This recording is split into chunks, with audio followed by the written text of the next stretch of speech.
I don't remember what this tool is called, but I definitely think I am going to have to get one.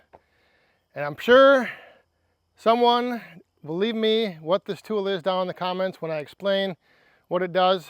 I'll show you that in a second. Just wanted to quick check in over here. I am running another batch of mini firewood through the micro kiln, and our temps are looking good. Got 5 more degrees to go on the one probe.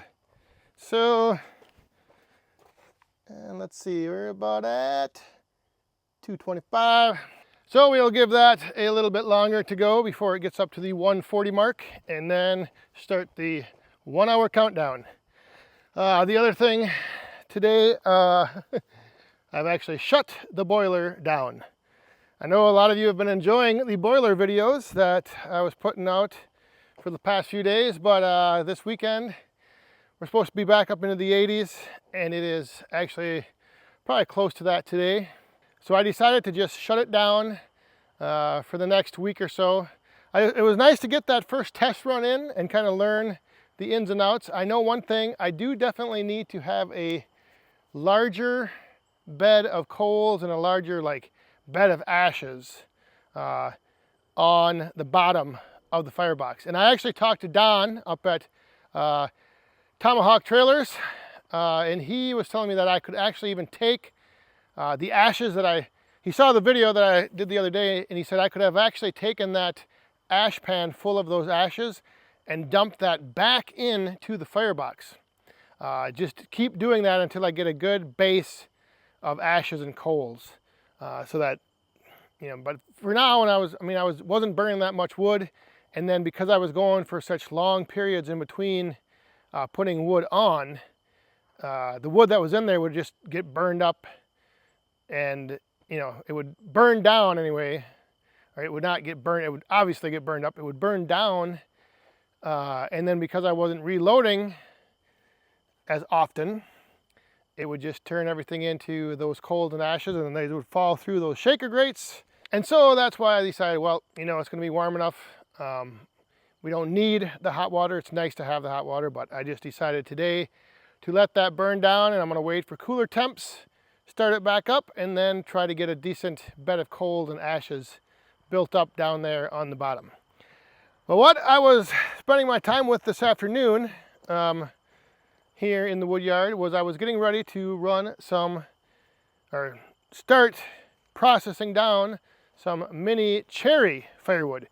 And I had all these cherry logs over here, and when I went to start looking through them and sorting through them, the one thing that bothers me sometimes, and it's funny, like when you start doing firewood, there's little things that all of a sudden you start noticing. And the one thing that I've been noticing with the mini firewood is that bark and the debris that comes from bark, I'm not liking it. So I came over here to these cherry logs, and because they've been sitting here a while, the bark started kind of falling off. So I grabbed an axe and I started making a bit of a mess. I started peeling all the bark off these cherry logs. And so that is the tool. I know there's a tool out there because I've seen it on videos where people are building log cabins, and they take these straight pine logs and they sit on them and they peel back the bark with this little knife thing that has two handle on each side. Like I said, I can't remember the name of it, but I'm not sure it would have helped in this situation because the bark kind of does just come off in big chunks. But man, once I get that bark off, it's just a completely different, it's just a game changer. Like this log now, when I cut this up and then send it through the kiln, it'll just be all nice, clean splits that come out. And underneath the bark, there's all of this, and it's probably hard to see that on camera, but see all of this just ends up drying and then falling off into your finished product. And so for me, all of this ends up either in my totes or in my bags. I mean, just look at that. This is what I'm finding to really I don't want to use the word hate, despise. I do not like the bark. And so these cherry logs, like I said, they have been sitting here and the bark comes off pretty easy. So I just started peeling it off and now I have bark everywhere. But like these logs here now, this will, if I let this out in the sun, all of this will dry. And then what I'll probably do is just, when I come over to get these logs with the forks, I'll probably bounce them around a little bit. Or I might take them up and take the pressure washer and just wash them off. But yeah, this stuff right here just makes a mess. I mean, the bark is one thing, but then what's under the bark, I just do not like that, ending up having to sort through, and then like, even when I sort the splits out, it just ends up being down in the totes or in the bags. And so my plan today was to just get these logs kind of sorted out and start cutting some 5.5-inch cookies out of them. But instead, I've just spent the last, gosh, I don't even know how long, knocking the bark off these, what are they, 2, 4, 6, that one down there, that's a pretty big one. That is going to be a lot of mini firewood though.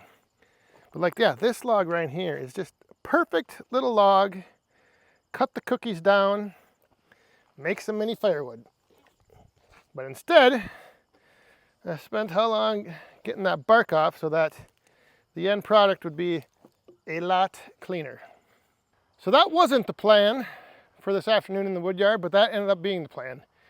Like I said, normally, you know, when you're splitting firewood, you don't really, I mean, the bark can become a mess, can become a problem, but you really don't pay much attention to it. You just toss it aside, try not to hit the carport. But then with something like this mini firewood now, when I am just checking the temps again, now that I'm doing that, it's just become a pain in the butt to have all that, because like if I wouldn't have knocked that bark off, all that bark would just come off during the splitting, so in the kilnlet.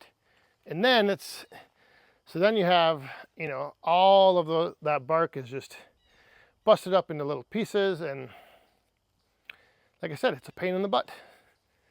So I decided to take that axe and peel all the bark off. Like I said, I know there's a tool for it, I just don't remember what the name of that tool is. So somebody, I'm sure, will have already left the name of that tool down in the comments. And yeah, I might have to look into getting one of those. I just don't know how it would work, or if it would even work that well with like when the bark's pretty much half dead and falling off anyway. Because every time I've seen those things used, it's like I said, I think it's like on straight poles that they're building log cabins out of, and the bark kind of just peels off anyway, or there's nice and long scrapes with it, kind of peels it off. I don't know. Like I said, let me know down in the comments. I might look into getting one. But yeah, boiler is shut down. Kiln is running. Mini cherry firewood on the menu here soon. So that'll about do it. We'll see you tomorrow night on the Back 40 Friday Night Live live stream at 8 p.m. Central.